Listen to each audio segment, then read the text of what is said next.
नमस्कार। जैसे कि हम सभी जानते हैं, Z इंग्लिश अल्फाबेट का आखिरी लेटर है और फिर लूप में शुरुआत होती है A से।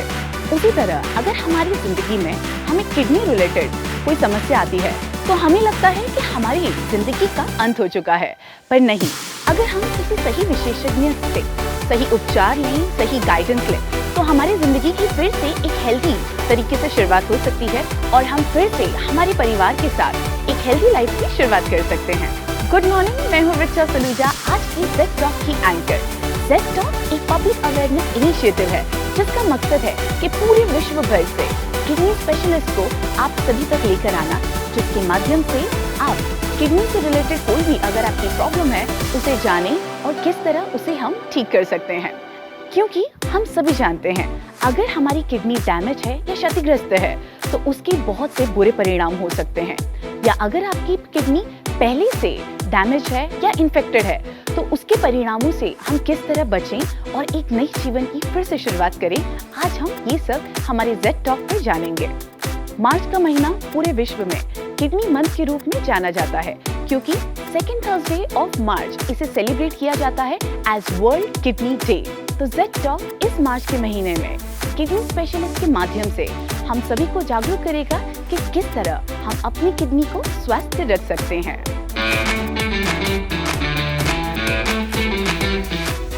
Z टॉक की इस विशेष सीरीज में आज हम सभी के बीच हैं विश्व और देश के सुप्रसिद्ध kidney specialist doctor Devdutt Chapekar.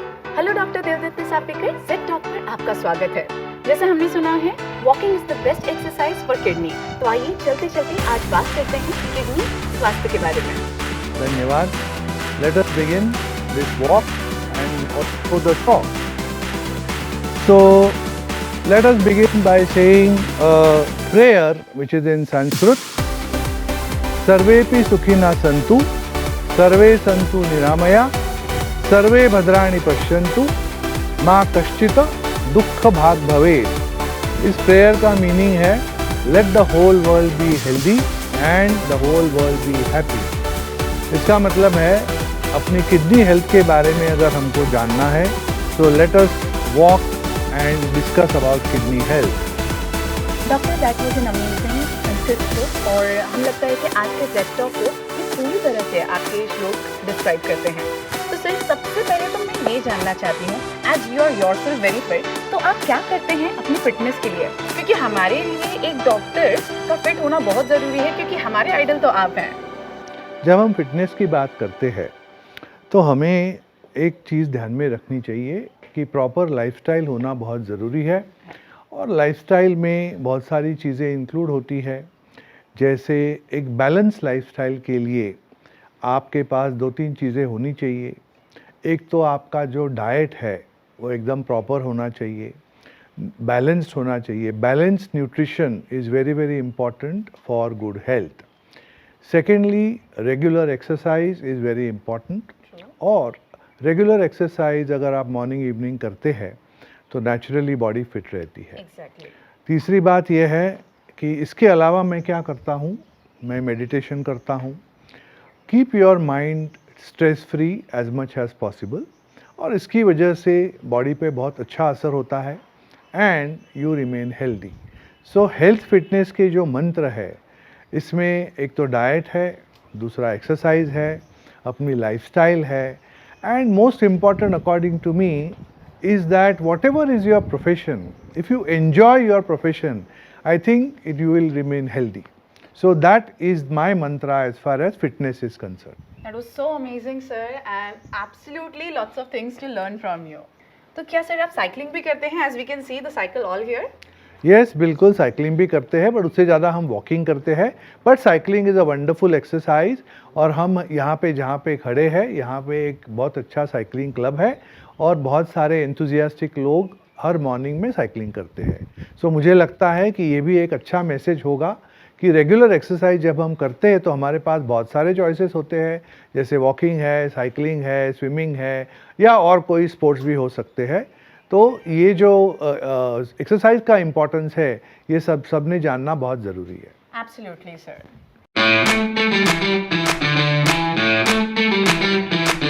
तो सर, आज का हमारा पहला प्रश्न है कि हमारे शरीर में किडनी की क्या भूमिका है और जो किडनी की समस्याएं हैं ये कितनी आम हैं? हमारे शरीर में किडनी ये जो ऑर्गन है, ये बहुत इम्पॉर्टेंट ऑर्गन है।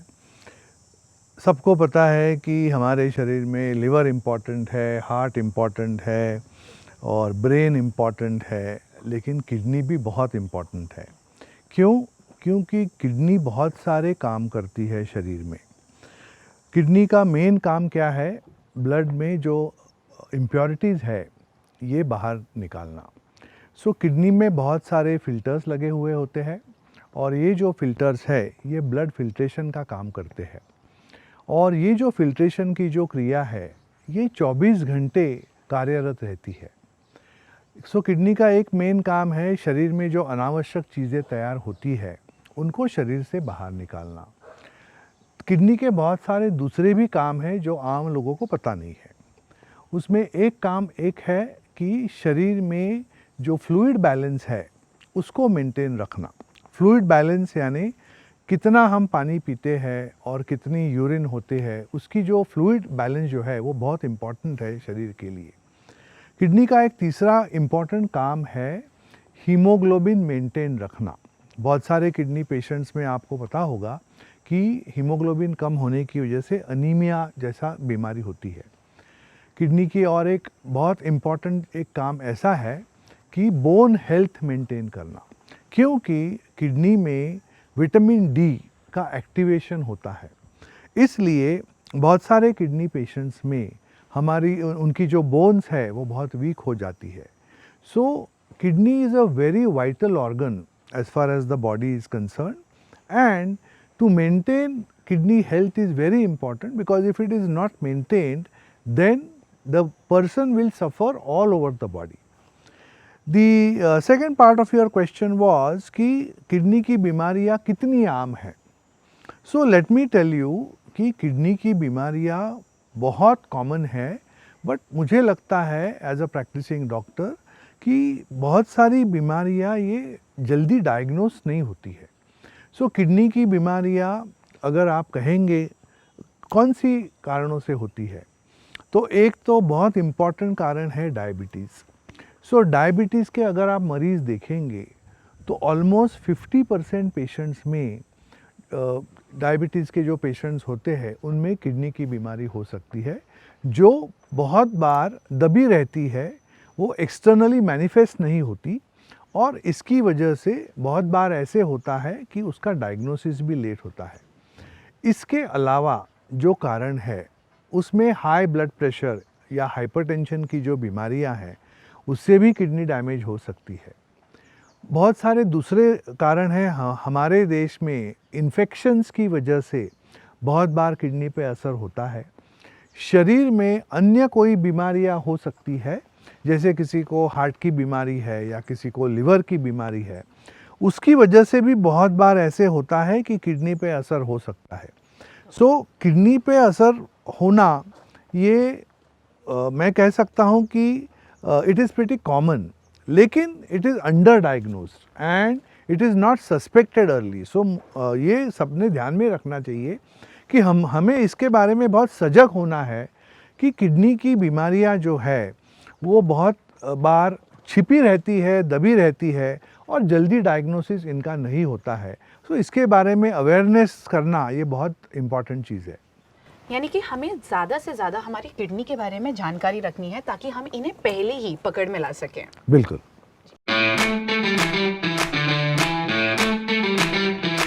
तो डॉक्टर जाफिकर, अब जो अगला प्रश्न है वो काफ़ी इम्पोर्टेंट है, क्योंकि ये मैं जानना चाहती हूँ कि अगर कोई रोगी है तो उसे कैसे पता चलेगा कि उसके अंदर किडनी की समस्या है? क्या उसके कोई सामान्य लक्षण होते हैं? यस, बहुत सारे लक्षण हैं। तो इसमें मैं ये कहना चाहूँगा कि ये जो सारे लक्षण होते हैं ये पूरे बॉडी में दिख सकते हैं। जैसे अगर हम कहेंगे कि कॉमन जो लक्षण होते हैं उसमें शरीर में सूजन आ जाती है, जैसे चेहरे पे सूजन आती है, पाँव पे सूजन आती है या पूरे शरीर में सूजन आ जाती है। बहुत सारे पेशेंट्स को चलने पे सांस फूलने लगती है या हमारे भाषा में ब्रेथलेसनेस की कंप्लेंट होती है। इसके अलावा fatigability can also be a symptom, जैसे मेरी जो नॉर्मल काम करने की जो कैपेसिटी है, अगर वो कम होने लगी तो ये भी एक किडनी का लक्षण हो सकता है, किडनी के बीमारी का लक्षण हो सकता है।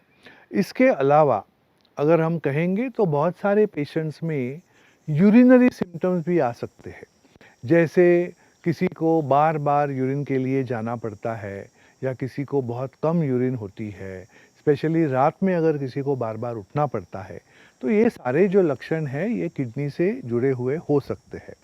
इसके अलावा अगर आप कहेंगे तो ब्लड प्रेशर एकाएक बढ़ना या हीमोग्लोबिन कम होना या उल्टियाँ होना या खाना न चलना, ये सारी चीज़ें भी किडनी की बीमारी की लक्षण हो सकती है। सो अगर किसी को डायबिटीज़ है और उसको ये सारे लक्षण है, तो उन्होंने ये सोचना चाहिए कि हमारी किडनी हेल्थ ठीक है कि नहीं। किसी को हाई ब्लड प्रेशर है और अगर वो अनकंट्रोल्ड है, इससे भी ये पता चलता है कि कभी कभी किडनी का प्रॉब्लम बढ़ रहा है।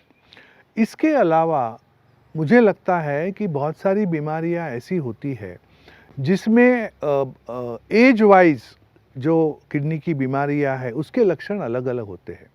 जैसे कुछ बीमारियां हैं जो जेनेटिक बीमारियां होती है, जो it goes from one family to another.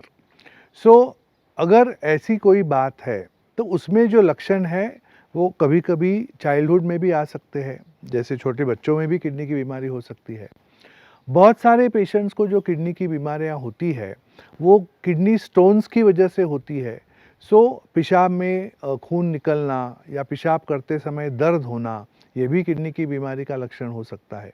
सो ऐसे किडनी के बहुत सारे लक्षण हैं जो कॉमन होते हैं और वो सारे लोगों ने ध्यान में रखना चाहिए कि अगर कोई ऐसे लक्षण आए तो उसके बारे में सजग होके डॉक्टर से पूछना चाहिए कि is my kidney okay, is this symptom related to kidney disease. I think that is what everybody should remember and understand.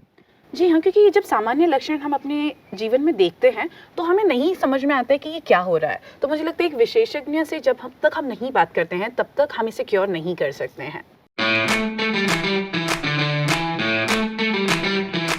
Doctor जाफिकर, अब हम जानना चाहते हैं कि किडनी हेल्थ हृदय जैसे महत्वपूर्ण अंगों पर भी क्या असर करती है?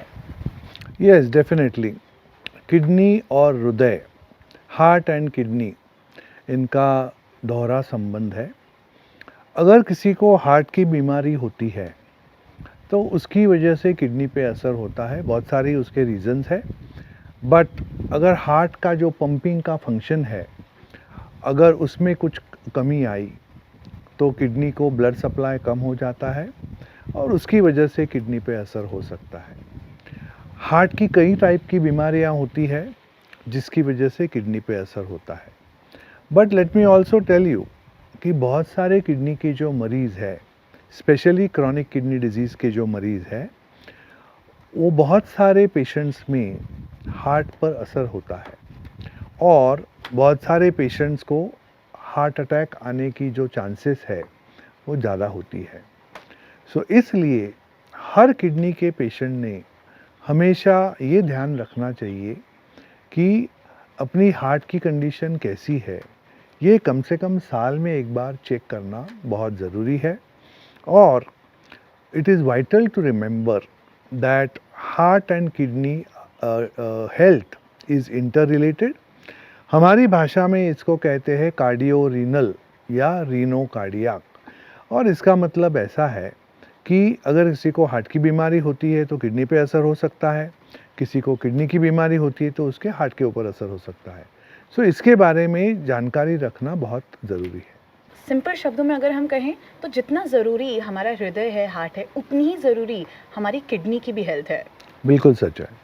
तो सर, इसी संदर्भ में ये जानना चाहेंगे, क्या जो हाई बीपी होता है या हाइपर स्ट्रेस होता है, क्या इसका भी इस पे असर होता है? यस, सो हाइपरटेंशन ये जो बीमारी है, इसमें हमारा जो ब्लड प्रेशर होता है शरीर में वो हमेशा ज़्यादा रहता है, जो हम नॉर्मली पेरिफेरी में मेजर करते हैं। नाउ हाइपरटेंशन की वजह से बहुत सारे ऑर्गन्स पे असर होता है। उसमें हार्ट पे भी असर होता है, किडनी पे भी असर होता है, हमारी जो आँखें हैं उस पे भी असर होता है। इसके अलावा ब्रेन पे भी असर हो सकता है। सो अनकंट्रोल्ड ब्लड प्रेशर या हाइपरटेंशन ये जो प्रॉब्लम है ये हमारी सोसाइटी में बहुत कॉमन है, ये भी अंडर डायग्नोज्ड है और ये सबको पता होना चाहिए कि अगर हाइपरटेंशन की ट्रीटमेंट सब ने वक्त पे नहीं की तो heart, kidney, brain and eyes ये सारे ऑर्गन्स पे असर होता है। सो अगर ब्लड प्रेशर कंट्रोल में नहीं है तो जैसे मैंने पहले बताया हार्ट पे असर होकर हार्ट अटैक आने की संभावना होती है। इसके अलावा chronic hypertension which is uncontrolled can also cause kidney function to deteriorate. So इसका मतलब है कि किडनी का जो काम है ये कम होने लगता है अगर ब्लड प्रेशर कंट्रोल में नहीं है और इसके अलावा हमें क्रॉनिक किडनी डिजीज़ जैसी बीमारियां हो सकती है। एक जो हमारे शरीर का अंग है किडनी, इससे हम देख सकते हैं काफ़ी सारे जो एक वाइटल ऑर्गन्स हैं ये सारे कनेक्टेड हैं। डॉक्टर, जो हमारा जो अगला प्रश्न है ये बहुत ही कॉमन बीमारी से जुड़ा है, तो हम ये जानना चाहते हैं क्या किडनी रोग एनीमिया का भी कारण बन सकता है? जैसे मैंने पहले कहा किडनी के जो बहुत सारे काम हैं या फंक्शंस है तो उसमें हमें ये ध्यान में रखना चाहिए कि किडनी की जो पेशेंट्स को प्रॉब्लम होती है तो उसमें हीमोग्लोबिन कम होता है जिसका मतलब है एनीमिया होता है। ये क्यों होता है? क्योंकि हीमोग्लोबिन बनाने के लिए कुछ आवश्यक घटक जो है वो किडनी में बनते हैं। उसमें एक मेन घटक है एरिथ्रोपोइटिन नाम का हार्मोन। ये जो हार्मोन है ये किडनी में बनता है और इस हार्मोन की वजह से हीमोग्लोबिन बनने में बहुत आसानी होती है या ये आवश्यक भी होता है हीमोग्लोबिन बनाने के लिए शरीर में। सबको पता होना चाहिए कि आरबीसी प्रोडक्शन जो है वो बोन मैरो में होता है, लेकिन ये बनाने के लिए जो हार्मोन की ज़रूरत होती है इसका नाम है एरिथ्रोपोइटिन और ये जो हार्मोन है ये किडनी में बनता है। अगर किसी को किडनी की बीमारी होती है तो बहुत सारे पेशेंट्स में एरिथ्रोपोइटिन बनता नहीं है और उसकी वजह से हीमोग्लोबिन बनने में बहुत सारी दिक्कतें आती है। इसके अलावा अनीमिया के बहुत सारे दूसरे भी कारण हो सकते हैं किडनी की बीमारियों में, जैसे बहुत सारे पेशेंट्स में एपेटाइट कम हो जाता है, पेशेंट्स ठीक से खाना नहीं खाते हैं, उनको वॉमिटिंग होता है, तो उसकी वजह से न्यूट्रिशनल अनीमिया ये भी बहुत कॉमन हो जाता है, जैसे आयरन डेफिशिएंसी है, फॉलिक एसिड डेफिशिएंसी है, B12 डेफिशिएंसी है, ये सारे न्यूट्रिशनल अनीमिया के कारण हो सकते हैं। किडनी डिजीज़ में एरिथ्रोपोइटिन डेफिशिएंसी ये एक कारण है। इसके अलावा न्यूट्रिशन रिलेटेड डेफिशिएंसी ये भी एक दूसरा कारण है। अनीमिया के बहुत सारे कारण होते हैं बट ये दो मेन कारण इम्पॉर्टेंट है जो ट्रीटेबल भी है बिकॉज इसकी ट्रीटमेंट उपलब्ध है, तो इसलिए this anaemia is highly treatable, that is what we should remember. तो जी हाँ, ये दोनों रोग किडनी से जुड़े हैं और हम अगर अपनी किडनी को हेल्दी रखते हैं तो डेफिनेटली हम इसे क्योर कर सकते हैं। डॉक्टर, तो अगर मैं अपनी ट्रीटमेंट की दवा ले रही हूँ तो हमने सुना है कि हमारी जो दवाएं होती हैं वो हमारी किडनी को हानिकारक पहुँचाती हैं, तो उसके लिए आप क्या कहना चाहेंगे? किडनी पे जब असर होता है तो दवाइयाँ ये एक बहुत बड़ा कारण हो सकता है जिसकी वजह से किडनी पे असर होता है और किडनियाँ डिसफंक्शनल हो जाती है। ऐसी बहुत सारी दवाइयाँ हैं जिसके बारे में हमें जानकारी लेनी चाहिए। उसमें एलोपैथिक दवाइयाँ हैं, आयुर्वेदिक दवाइयाँ हैं या दूसरी बहुत सारी इंडिजिनस मेडिसिन है जिसके बारे में हमको पूरी जानकारी प्राप्त करके फिर वो दवाइयाँ प्रॉपर मेडिकल एडवाइस लेके फिर वो दवाइयाँ लेनी है। अगर हम एलोपैथिक मेडिसिन की बात करेंगे तो उसमें बहुत सारी मेडिसिन ऐसी है जो एक तो लॉन्ग टर्म अगर आप लेते हैं, बहुत दिनों के लिए लेते हैं, तो किडनी पे असर हो सकता है। फॉर एग्ज़ाम्पल अगर हम एलोपैथिक मेडिसिन की बात करते हैं तो उसमें जैसे पेन किलर्स की दवाइयाँ हम लेते हैं जिसको non steroidal anti inflammatory agents या NSAIDs के नाम से जाना जाता है। ये जो मेडिसिन है तो अगर हम विदाउट प्रिस्क्रिप्शन या विदाउट मेडिकल एडवाइस लेते हैं तो बहुत सारे पेशेंट्स में लॉन्ग टर्म यूज़ की वजह से किडनी पे असर होता है। इसके अलावा अगर हम आयुर्वेदिक मेडिसिन की बात करें तो उसमें भी कुछ हेवी मेटल्स जैसे लेड है, मर्क्यूरी है, कैडमियम है, ये सारी चीज़ें हो सकती है। तो हमें जब मेडिसिन्स लॉन्ग टर्म बेसिस पे लेते हैं, तो हमें ये हमेशा पता होना चाहिए कि मेडिसिन्स की वजह से भी किडनी पे असर हो सकता है, और without medical advice, doctors advice, long term basis पे मेडिसिन्स यूज़ नहीं करनी चाहिए। स्पेशली मुझे ये कहना है कि हमारे देश में ओवर द काउंटर मेडिकेशंस बहुत सारी उपलब्ध है, जिसको विदाउट प्रिस्क्रिप्शन से भी हम ले सकते हैं। तो इसके बारे में सारे पेशेंट्स ने ये ध्यान में रखना है कि अगर आपको किसी डॉक्टर ने प्रिस्क्रिप्शन दिया है, तो वो लिमिटेड पीरियड के लिए दिया होता है। अगर आप वही प्रिस्क्रिप्शन विदाउट डॉक्टर्स एडवाइस बार बार मेडिसिन्स के लिए यूज़ करते हैं और लॉन्ग टर्म बेसिस पे यूज़ करते हैं, और डॉक्टर्स को फिर से एक बार उनकी सलाह नहीं लेते हैं मेडिसिन्स के बारे में, तो बहुत बार मेडिसिन्स के साइड इफ़ेक्ट्स होते हैं जो किडनी पे असर करते हैं। और उसमें एक बहुत इम्पॉर्टेंट चीज़ ऐसी है कि जब किडनी पे असर होता है, तो बहुत सारे पेशेंट्स में बाहर कुछ उसके जो सिम्टम्स है वो दिखते नहीं है। जब असर होता है और जब पता चलता है तो बहुत लेट हो जाता है, और लेट यानी किडनी का फंक्शन परमानेंटली जब डैमेज होता है तब पता चलता है। इसलिए अगर हमको क्रॉनिक किडनी डिजीज़ से बचना है, तो उसमें एक इम्पॉर्टेंट फैक्टर है कि हमेशा मेडिसिन्स के बारे में, दवाइयों के बारे में हमेशा सजग रहना, और without prescription over the counter medications लेने से बचना, और हमेशा डॉक्टर की सलाह से ही सारी मेडिकेशंस लेना। इसके अलावा मैं ये भी कहूँगा कि अगर आप लॉन्ग टर्म बेसिस पे कुछ मेडिसिन्स ले रहे हैं, तो किडनी फंक्शन की जो टेस्ट होती है वो भी आप इंटरमिटेंटली करते रहिए, जिससे आपको ये पता चलेगा कि मेरी किडनियों पे कुछ असर हो रहा है या नहीं हो रहा है।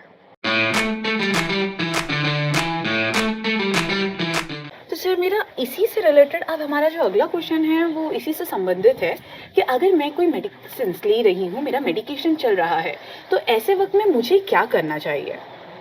अगर आप लॉन्ग टर्म बेसिस पे कुछ मेडिसिन्स ले रहे हैं, जैसे आप डायबिटीज़ के लिए मेडिसिन्स लेती है, या हाई ब्लड प्रेशर, हाइपरटेंशन के लिए मेडिसिन्स लेते हैं, या और कोई बीमारी के लिए मेडिसिन्स लेते हैं, तो इसके बारे में 2-3 चीज़ें हमेशा ध्यान में रखनी चाहिए।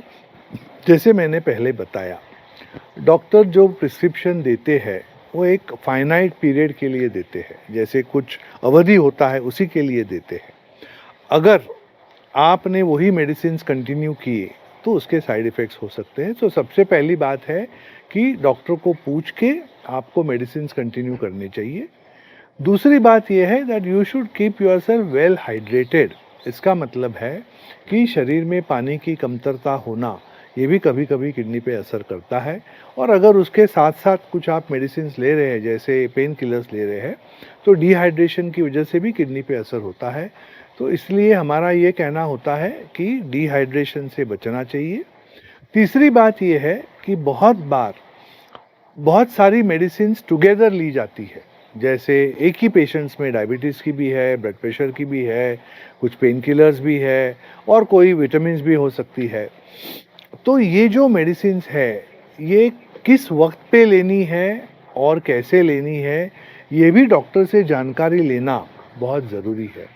और ये सब अगर आप करते हैं तो मेडिसिन्स के जो साइड इफ़ेक्ट्स होते हैं इससे हम बच सकते हैं, और इसकी वजह से किडनी पे असर होना ये भी टल सकता है।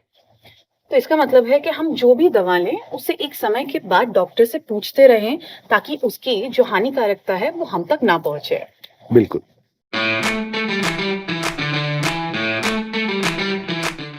सो डॉक्टर, अब हमारा अगला प्रश्न है, जब हम इतने सारे डिजीज़ के बारे में जान चुके हैं, तो अगर किसी को किडनी डिजीज़ हो चुका है तो उन्हें क्या प्रिकॉशंस लेने चाहिए? सबसे पहले मैं ये बोलना चाहूँगा कि अगर किडनी पे असर होता है तो वो 2 टाइप का होता है। एक को कहते हैं अक्यूट किडनी इंजरी और अक्यूट रीनल फेलियर। इसमें क्या होता है कि किडनी पे जब असर होता है तो बहुत सारे पेशेंट्स में वो टेम्पररी होता है, Right. In the sense that अगर कोई पेशेंट है जिनको कोई पहली बीमारी नहीं है और उनके किडनी पे एकाएक असर हो गया, फॉर एग्ज़ाम्पल किसी को डायरिया हो गया, ब्लड प्रेशर बहुत कम हो गया और उसकी वजह से किडनी पे असर हुआ, तो वो टेम्पररी भी हो सकता है, जिसको हमारी भाषा में कहते हैं अक्यूट किडनी इंजरी या अक्यूट रीनल फेलियर। नाउ अगर ये जो प्रॉब्लम है इसकी डायग्नोसिस जल्दी हो जाती है और इसकी ट्रीटमेंट पेशेंट को जल्दी मिलती है, तो रिमेंबर कि किडनी पे जो असर हुआ है वो पूरी तरह से ठीक हो सकता है। ये एक बहुत बड़ा इम्पॉर्टेंट मैसेज है कि सारे लोगों को एक डर बैठा है कि अगर किसी के किडनी पे असर हो गया तो ये तो परमानेंट प्रॉब्लम है और ये कभी बीमारी अच्छी नहीं होती। तो ये सही नहीं है। किडनी की कुछ बीमारियां ऐसी भी होती है जो टेम्पररी होती है। अगर इन पेशेंट्स को ठीक से अगर अर्ली डायग्नोसिस हुआ है या अर्ली ट्रीटमेंट और ठीक सही ट्रीटमेंट मिलती है तो इनकी जो किडनी की जो प्रॉब्लम है ये पूरी तरह से अच्छी हो सकती है, and that is called as acute renal failure या अक्यूट किडनी इंजरी। और इसका सबसे बड़ा एग्जाम्पल मैंने आपको दिया कि किसी को अगर गैस्ट्रोएंटराइटिस हुआ है या डिहाइड्रेशन हुआ है, उसकी वजह से किडनी पे असर हुआ है, तो वो टेम्पररी भी हो सकता है। अगर किडनी की बीमारी 3 महीने के ऊपर चली गई और किडनी का फंक्शन कम होने लगा, ऐसे पेशेंट्स में क्रॉनिक किडनी डिजीज़ डायग्नोज किया जाता है। What is chronic kidney disease? Chronic यानी लॉन्ग टर्म, एंड अगर किसी को लॉन्ग टर्म किडनी की बीमारी हो गई जो रिवर्सिबल नहीं है, जो ट्रीटमेंट देने के बाद भी किडनी फंक्शन इम्प्रूव ठीक से नहीं होता है या नॉर्मल नहीं होता है, तो इसको कहते हैं क्रॉनिक किडनी डिजीज़। नाउ जब क्रॉनिक किडनी डिजीज़ डायग्नोज होता है, सो बहुत सारे पेशेंट्स को कभी कभी ऐसे भी होता है कि बाहर से सिम्टम्स कुछ भी नहीं होते हैं, जब कुछ रूटीन टेस्ट करते हैं तो इनको पता चलता है कि इनकी किडनी का फंक्शन कम हो गया और उसके बाद क्रॉनिक किडनी डिजीज़ का डायग्नोसिस होता है। सो बहुत सारे पेशेंट्स को तो mentally it is a shocking thing because there are no external symptoms. So it is very important to remember that chronic kidney disease में सिम्टम्स या तकलीफ़ें जो होती है वो बहुत लेट होती है, और इसलिए early diagnosis of chronic kidney disease is important. Now suppose किसी को क्रॉनिक किडनी डिजीज़ का डायग्नोसिस हो गया है, उन्होंने क्या प्रिकॉशंस लेनी चाहिए? तो उसमें 5-6 चीज़ें जो है वो बहुत इम्पॉर्टेंट है। जैसे 1, डिहाइड्रेशन नहीं होना चाहिए, ये तो मैंने कहा, और अपना जो शरीर का जो फ्लूइड बैलेंस है वो मेंटेन करना बहुत ज़रूरी है। कुछ पेशेंट्स में अगर पेशाब ठीक से नहीं हो रही है तो बहुत ज़्यादा पानी पिएंगे तो सूजन आ सकती है, बॉडी में फ्लूइड रिटेंशन हो सकता है और उसकी वजह से तकलीफ़ हो सकती है। लेकिन बहुत सारे पेशेंट्स में यूरिन की प्रॉब्लम नहीं होती है। उन पेशेंट्स में आपको डिहाइड्रेशन से बचना है। सो फ्लूइड बैलेंस के बारे में सही राय लेके डॉक्टर से पूछ के आपको उसके बारे में ट्रीटमेंट लेनी है as far as water intake is concern. Second is of course medication, जिसके बारे में हम बात कर चुके हैं। अगर किसी को क्रॉनिक किडनी डिजीज़ डायग्नोज हो गया तो उसने मेडिकेशंस देने से पहले डॉक्टर से सलाह लेनी है और फिर मेडिकेशंस कंटिन्यू करनी है। नंबर 3, ये जो पेशेंट्स हैं इनको ओवर एक्सर्शन नहीं करना चाहिए, अपने बॉडी के हिसाब से इनको अपना काम करना है। अगर ये ओवर एक्सर्शन करते हैं, एक्सेसिव मस्कुलर एक्सरसाइज करते हैं, उसकी वजह से भी कभी कभी क्रॉनिक किडनी डिजीज़ ये बढ़ सकता है। इसके अलावा अगर किसी को क्रॉनिक किडनी डिजीज़ डायग्नोज हो गया और वो उस पेशेंट में अगर डायबिटीज़ भी है, तो उन्होंने हमेशा ये ध्यान रखना चाहिए कि डायबिटीज़ यानी ब्लड शुगर का कंट्रोल ये एकदम अच्छा होना चाहिए, और अगर शुगर का कंट्रोल ठीक नहीं है फिर भी लॉन्ग टर्म बेसिस पे किडनी डिजीज़ बढ़ सकता है। बहुत सारे क्रॉनिक किडनी डिजीज़ के पेशेंट्स में ब्लड प्रेशर कंट्रोल में नहीं रहता है, या कभी कभी जैसे मैंने पहले कहा हाइपरटेंशन की वजह से भी किडनी पे असर होता है। सो इसका मतलब है blood pressure, high blood pressure और किडनी ये दोनों एक दूसरे से जुड़े हुए हैं। It is a cause and effect relationship. That means kidney disease की वजह से भी ब्लड प्रेशर बढ़ सकता है या अनकंट्रोल्ड ब्लड प्रेशर की वजह से भी किडनी पे असर होता है। तो ये दोनों चीज़ें इम्पॉर्टेंट है। व्हाटएवर इट इज़, अगर किसी को क्रॉनिक किडनी डिजीज़ है तो ब्लड प्रेशर कंट्रोल में रखना ये बहुत इम्पॉर्टेंट है।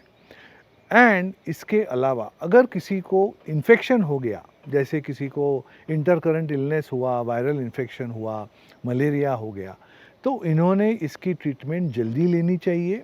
अगर इसमें कुछ समय गया डॉक्टरी सलाह लेने से पहले, तो क्रॉनिक किडनी डिजीज़ में किडनी फंक्शन ये इमीडिएटली कम हो सकता है। तो ये क्रॉनिक किडनी डिजीज़ के जो पेशेंट्स हैं, इन्होंने ये सारी बातें ध्यान में रखनी चाहिए। मैं थोड़ा सा दोहराता हूँ ये चीज़। 1, avoid dehydration. Number 2, control your blood sugars if you are a diabetic. Number 3, check your blood pressure regularly and keep your blood pressure under control. Number 4, avoid overexertion. Number 5, avoid medications which affect the kidney.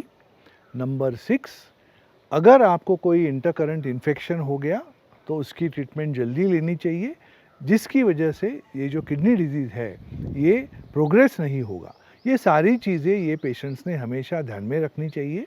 और medications ये हमेशा regularly लेनी चाहिए, even if you are asymptomatic. हमारी practice में बहुत सारे patients ऐसे होते हैं कि अगर तबीयत अच्छी हो जाती है तो मेडिकेशन जो है वो बंद कर देते हैं, क्योंकि उन्हें लगता है कि ये शॉर्ट टर्म कोर्स है। रिमेंबर दैट डायबिटीज़, हाइपरटेंशन, ये जो बीमारियां हैं ये लॉन्ग टर्म बीमारियां हैं, ये लाइफ लॉन्ग बीमारियां हैं। वैसे भी क्रॉनिक किडनी डिजीज़ ये प्रॉब्लम भी लाइफ लॉन्ग है। तो हमें इसकी जो ट्रीटमेंट है ये हमेशा के लिए लेनी है और रेगुलरली लेनी है, even if you are all right physically. और एक बात मैं कहना चाहूँगा कि क्रॉनिक किडनी डिजीज़ पेशेंट्स में डाइट का बहुत इम्पोर्टेंस है। What are the dietary precautions which we need to take when you are diagnosed to have chronic kidney disease?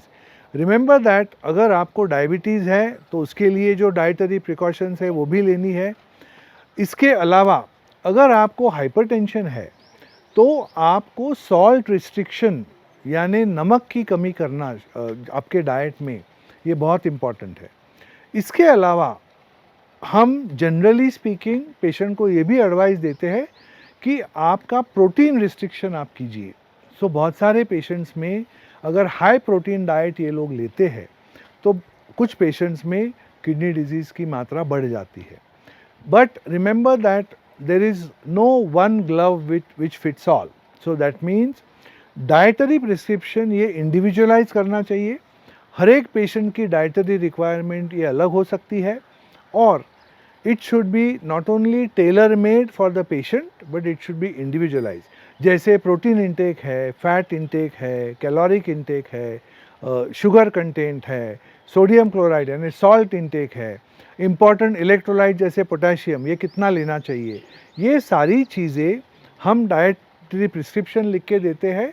You have to consult a proper trained dietitian और a nutritionist और उनकी help लेके अपना diet ये tailor made करना है और ये टेलर मेड डाइट आपको फॉलो करना है, जिसकी वजह से आपका जो किडनी डिजीज़ है ये प्रोग्रेस नहीं होगा। सो एज ए सेड ये क्योर भी हो सकता है अगर हमने बहुत पहले लेवल पे उसे पकड़ लिया है, और अगर क्रॉनिक लेवल है तो उसे कंट्रोल हम डेफिनेटली कर सकते हैं उसे सीवियर होने से। So yes, we came to know lots of precautions how to control it and cure it.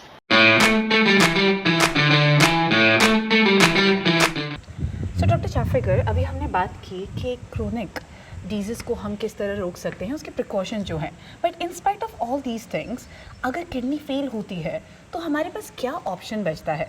हमने सुना है ट्रांसप्लांट के बारे में, डायलिसिस के बारे में, हमने सुना है डायलिसिस के भी अलग अलग टाइप्स होते हैं, तो हमारे पास क्या ऑप्शन होता है अगर किडनी फेल होती है? सो हमने ये भी देख लिया कि क्रॉनिक किडनी डिजीज़ के पेशेंट्स ने कैसे प्रिकॉशंस लेने चाहिए। बहुत बार ऐसे होता है कि इन spite of taking all the precautions kidney disease progress हो सकता है। तो people should not lose heart because हमारे पास बहुत सारे ऑप्शंस हैं जिसकी वजह से हम पेशेंट्स को नॉट ओनली ज़िंदा रख सकते हैं but good quality of life भी दे सकते हैं। सो अगर किडनी डिजीज़ प्रोग्रेस हो गया और अगर किडनी का डिजीज़ इतना ज़्यादा प्रोग्रेस हो गया कि किडनी फंक्शन बहुत ही कम हो रहा है, then in that condition there are two options which the patient has. एक तो डायलिसिस है और दूसरा है किडनी ट्रांसप्लांटेशन। तो डायलिसिस जो है इसका मतलब क्या है, हमारे शरीर में जो फिल्ट्रेशन प्रोसेस जो हमने सबसे पहले बात की थी कि हमारे शरीर में जो फिल्ट्रेशन प्रोसेस है ये कंटिन्यूअस चलते रहता है। तो actually that is natural dialysis which is taking place in our body with our own kidneys. But जब हमारी किडनीज काम नहीं करती है तब हम ये काम जब मशीन की सहायता से करते हैं, इसको कहते हैं डायलिसिस। नाउ डायलिसिस माने ब्लड फिल्ट्रेशन या removal of toxic substances from the body by some artificial method, इसको कहते हैं डायलिसिस। सो डायलिसिस के दो प्रकार होते हैं। एक प्रकार है हीमोडायलिसिस, जिसमें हम ब्लड का फिल्ट्रेशन करते हैं, हमारे शरीर से ब्लड बाहर निकालते हैं, वो मशीन में फ़िल्टर होता है और वही ब्लड हम अंदर छोड़ते हैं। ये सारे प्रोसेस को चार घंटे तक लगते हैं, लेकिन ये जो प्रोसेस है ये कम से कम हफ्ते में 3 बार यानी लगभग 12 घंटे का प्रोसीजर हमको एक हफ्ते में करना पड़ता है। Now this procedure is called as haemodialysis. Now ये हीमोडायलिसिस जो प्रोसीजर है, आपको पता है कि पूरे विश्व में बहुत सारे हीमोडायलिसिस सेंटर्स हैं और लाखों लोग डायलिसिस करते हैं और अपनी ज़िंदगी अच्छी रखने का प्रयास करते हैं। Now there are some patients where haemodialysis may not be possible. Now haemodialysis जब हम करते हैं तो उसके लिए कुछ ऐसा प्रावधान होना चाहिए जिससे हम ब्लड बाहर निकालें शरीर से और विदाउट एनी प्रॉब्लम और विदाउट एनी कॉन्टेमिनेशन हम वही ब्लड अंदर वापस छोड़ते हैं।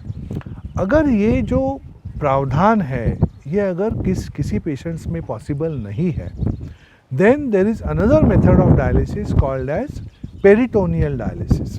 तो ये जो डायलिसिस का जो प्रकार है, तो इसमें क्या करते हैं, हमारे जो पेरिटोनियम का जो भाग है, जैसे पेट का जो भाग है, तो उसमें बिलो दी अम्बिलिकस हम एक परमानेंट कैथीटर, ये एक छोटा सा ऑपरेशन करके हम ये बिठाते हैं। ये कैथीटर यानी एक नली होती है, जिस नली की सहायता से हम हमारे पेट में फ्लूइड जो है, जिसको कहते हैं पेरिटोनियल डायलिसिस फ्लूइड, ये छोड़ते हैं।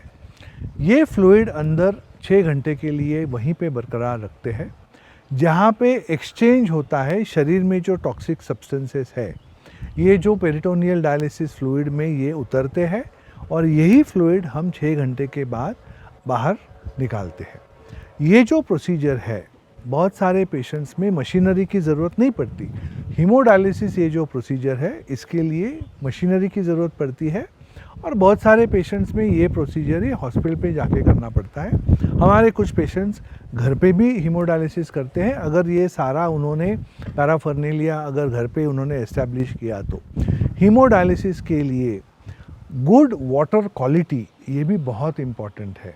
सो अगर वाटर क्वालिटी अगर ठीक नहीं है तो हीमोडायलिसिस नहीं हो सकता। नाउ पेरिटोनियल डायलिसिस में बहुत सारे पेशेंट्स में मशीनरी की ज़रूरत नहीं पड़ती, बट देयर इज़, इसको कहते हैं continuous ambulatory peritoneal dialysis. Continuous ambulatory peritoneal dialysis यानी CAPD, इसका मतलब ऐसा है कि patient is mobile, there is a catheter which is placed below the umbilicus, and once the fluid is placed inside the abdomen, then the patient is mobile, so he can do his routine work। और 6 और 8 घंटे के बाद ये fluid फिर से निकालना है और दूसरा फ्लूइड डालना है। सो बहुत सारे छोटे बच्चों में ये जो मेथड है ये बहुत यूज़फुल होता है, बिकॉज छोटे बच्चों में बहुत बार ऐसे होता है कि ये ब्लड बाहर निकालने का जो तरीका है ये पॉसिबल नहीं होता है। तो इनमें ये पेरिटोनियल डायलिसिस का जो ऑप्शन है वो बहुत अच्छा है। बहुत सारे एडल्ट पेशेंट्स यानी बुज़ुर्ग पेशेंट्स भी होते हैं जिनमें ये वैस्कुलर एक्सेस यानी ब्लड बाहर निकालने का तरीका पॉसिबल नहीं है। ये पेशेंट्स में भी हम पेरिटोनियल डायलिसिस का ऑप्शन ये पेशेंट को दे सकते हैं। Within peritoneal dialysis, there is another option called as continuous cyclic peritoneal dialysis. इसमें क्या करते हैं, there is a machine called as a cycler, और रात में जब हम सोते हैं तो पेशेंट को मशीन से जोड़ देते हैं. ये मशीन, ये साइक्लर का काम करता है. हर 1 घंटे में पेट के अंदर ये फ्लूइड छोड़ते हैं और 1 घंटे के बाद ये फ्लूइड निकलता है. ये सारा काम मशीन करता है. जब आप पूरे रात में सोते हैं तो ऑटोमेटिकली डायलिसिस चलते रहता है. And during the day you can do your own work and you are free to do what you like. So therefore continuous ambulatory peritoneal dialysis या कंटिन्यूस साइक्लिक पेरिटोनियल डायलिसिस, ये भी एक अच्छा option है जो पेशेंट्स को haemodialysis tolerate नहीं होता है. सो अभी हमने बात की कि अगर किडनी फेल हो गई तो हमारे पास डायलिसिस का ऑप्शन है. इसमें 2 टाइप्स है, एक है हीमोडायलिसिस, दूसरा टाइप है पेरिटोनियल डायलिसिस. और जिन पेशेंट्स में हीमोडायलिसिस पॉसिबल नहीं है उसमें हम पेरिटोनियल डायलिसिस का इस्तेमाल करते हैं. और let me tell you that there are many patients who lead a good life for many years. बहुत सारे वर्षों के लिए पेशेंट्स अच्छी ज़िंदगी बिता सकते हैं even with the help of hemodialysis और peritoneal dialysis. You are also asked a question regarding transplantation. तो अभी remember that transplantation यानी नई किडनी शरीर में बिठाना, तो ये जो ऑप्शन है ये भी बहुत अच्छा ऑप्शन है, क्योंकि ट्रांसप्लांटेशन करने के बाद आप पेशेंट को एक नई ज़िंदगी देते हैं. Now kidney transplantation is also of many types. तो उसमें remember that a live donor can give a live kidney to the patient. इसको कहते हैं लाइव डोनर ट्रांसप्लांटेशन. सो हमारे देश में there is a act which is passed by the parliament called as Human Organ Transplantation Act.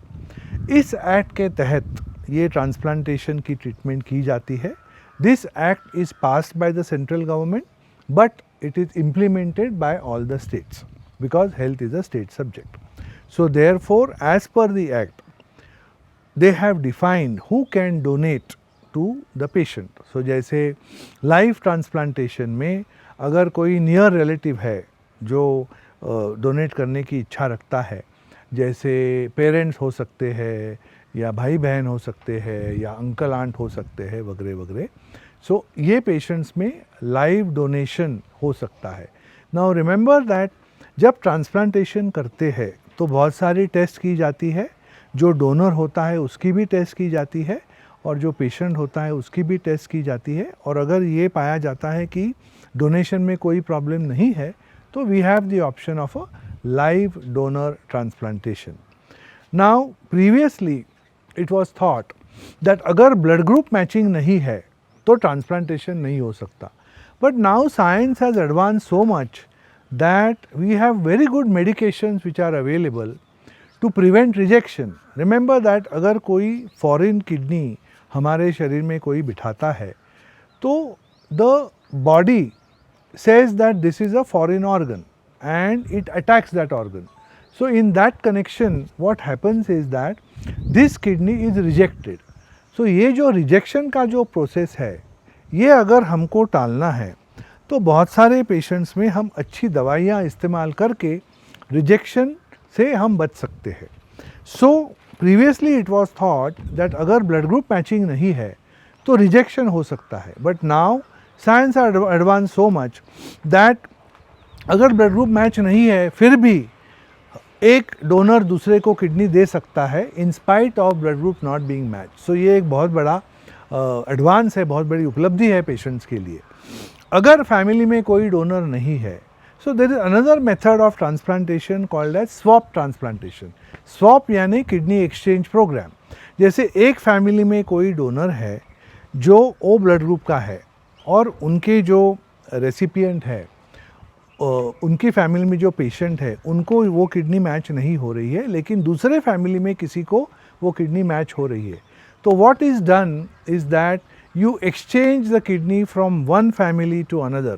This is called as a kidney swap procedure.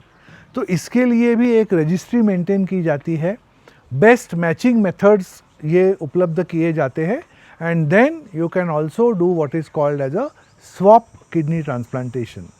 So imagine कि इसके पहले transplantation was not possible, but now there are so many methods to do live transplantation.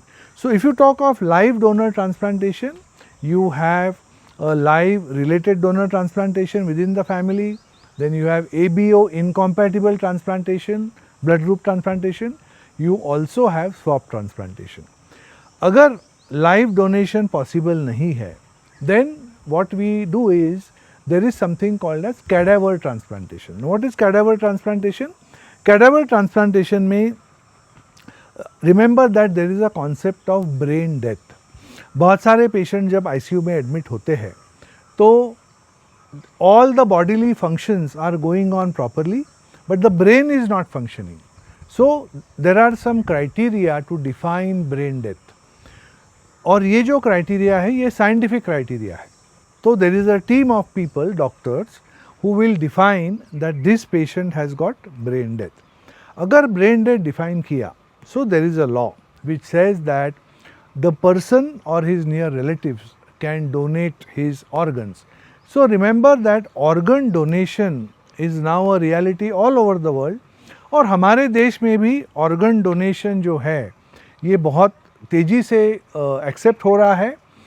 All religions also have accepted the concept of organ donation, and it is very important that this message goes to everybody that you should think of organ donation within your family also if there is a person who has got brain death.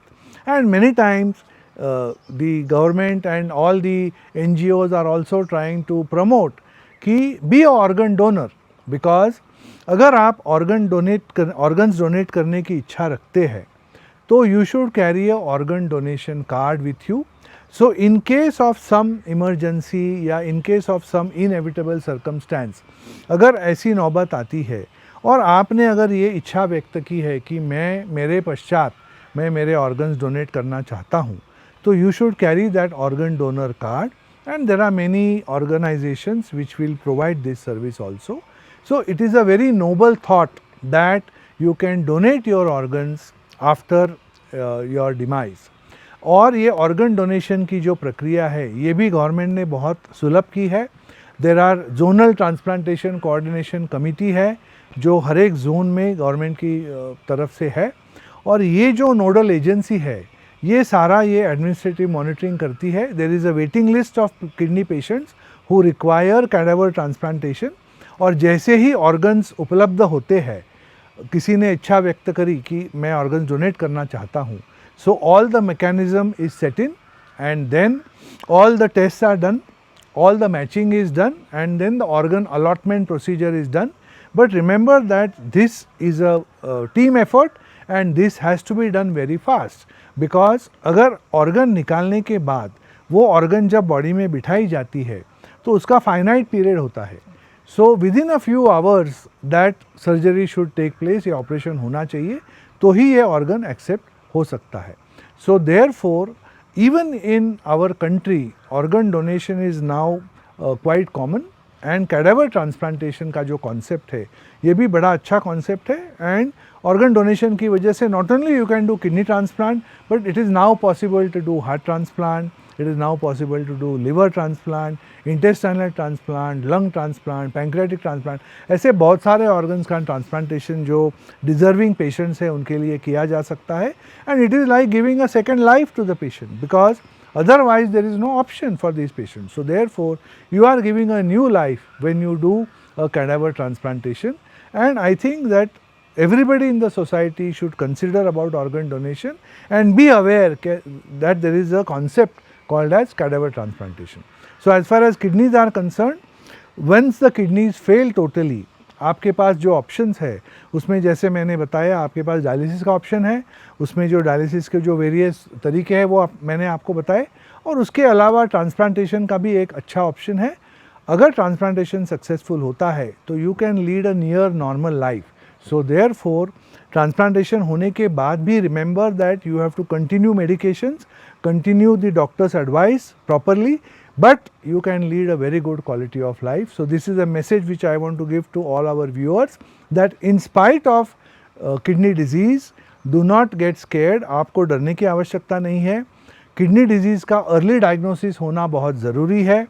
इसके अलावा अगर early diagnosis हुआ तो उसके लिए persistent efforts लेके kidney health maintain करने के लिए कोशिश करना भी बहुत ज़रूरी है.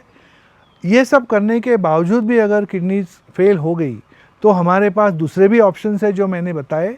So don't lose heart, keep your kidney health properly, and in case you have a kidney problem, you have various options as therapy which is available. March is a kidney health month, so therefore it is very important for us to spread the message कि kidney is an important organ, and in case your kidneys fail, so what are the things which you can do, and this message if we are able to spread by programs like this, then I think we have done a great service to the society. Thank you so much, sir, and a very noble cause of organ donation. So thank you so much, sir. And yes, as we now differentiated कि हमारे पास options क्या हैं, kidney transplant है और dialysis है. So हम इसी के बारे में और अब संक्षिप्त में जानकारी लेंगे.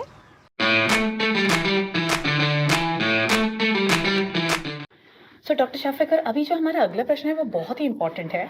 क्या जो पेशेंट्स हैं वो ट्रीटमेंट के लिए आपके पास डायरेक्ट आते हैं या वो किसी रेफरेंस के थ्रू आते हैं, और अगर वो रेफरेंस के थ्रू आते हैं तो क्या कभी ऐसा होता है कि वो लेट हो गए हैं और उनका जो डिजीज़ है वो आगे बढ़ चुका है?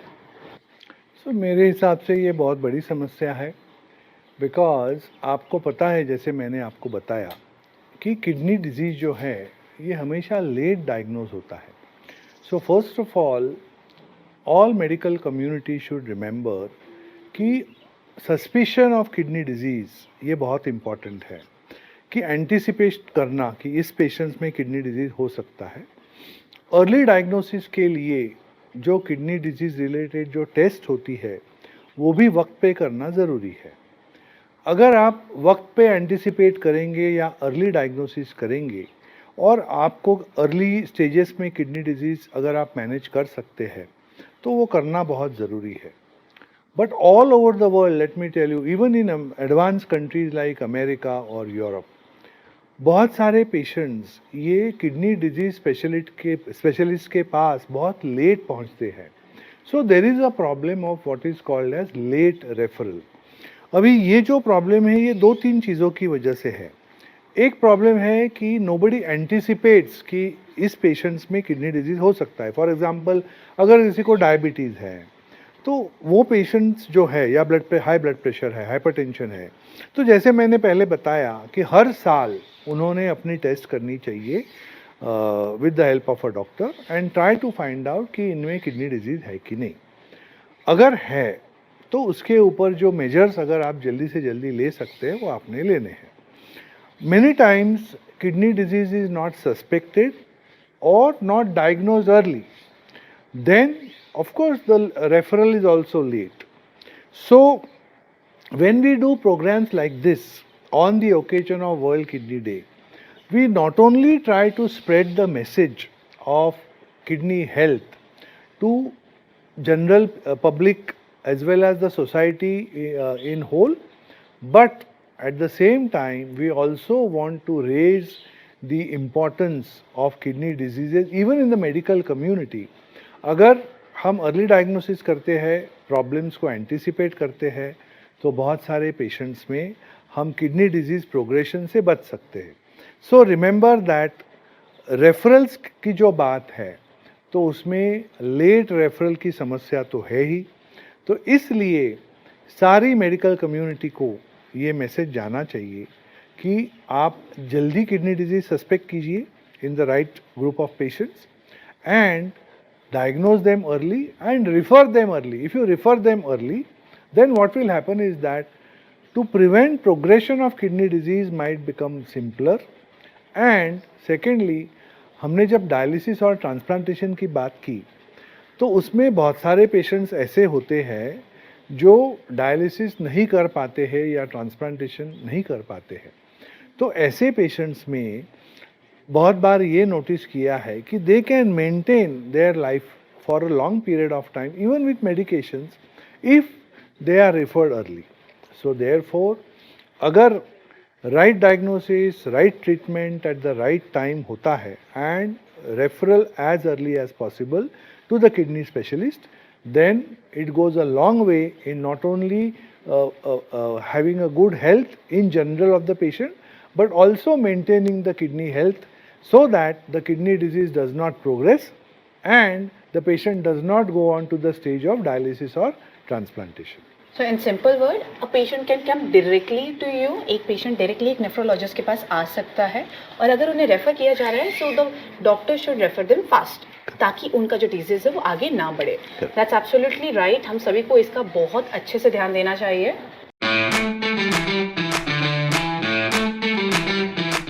सो डॉक्टर चाफेकर, हमने सारी चीज़ समझ ली, ट्रीटमेंट समझ लिया, टाइप्स समझ लिए.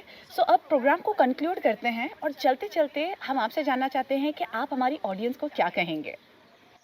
सो चलते चलते मेरे ये ख्याल याद रखना, एक किडनी ये इम्पॉर्टेंट ऑर्गन है. किडनी हेल्थ सबके लिए बहुत इम्पॉर्टेंट है.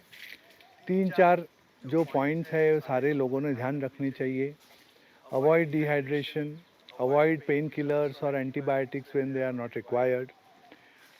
डायबिटीज़ कंट्रोल करो, हाई ब्लड प्रेशर कंट्रोल करो, लाइफस्टाइल अच्छी रखो, स्मोकिंग, अल्कोहल ये सारी चीज़ें नहीं होनी चाहिए, और good maintenance of body mass index या BMI ये भी बहुत इम्पॉर्टेंट है. ये और अगर अच्छी लाइफस्टाइल से जीते हैं तो not only kidney health but in general आपकी बॉडी हेल्थ भी अच्छी रहेगी. So, on the occasion of World Kidney Day, this is an important message from my side to everybody. Thank you so much, sir. So we all are going to remember all these points. Thank you. Thank you. Doctor Devdutt Chaphekar, हमें विश्वास है कि आपकी जो valuable guidance हैं ये हमारे दर्शकों को उनकी किडनी को और हेल्दी रखने में ज़रूर काम आएंगे. Thank you so much sir, आपने अपने बिजी स्केड्यूल से हमारे लिए समय निकाला और हमें मार्गदर्शन दिया. हमारी पूरी टीम की ओर से, दर्शकों की ओर से हम आपका तहे दिल से धन्यवाद करते हैं. Thank you sir. धन्यवाद और नमस्कार.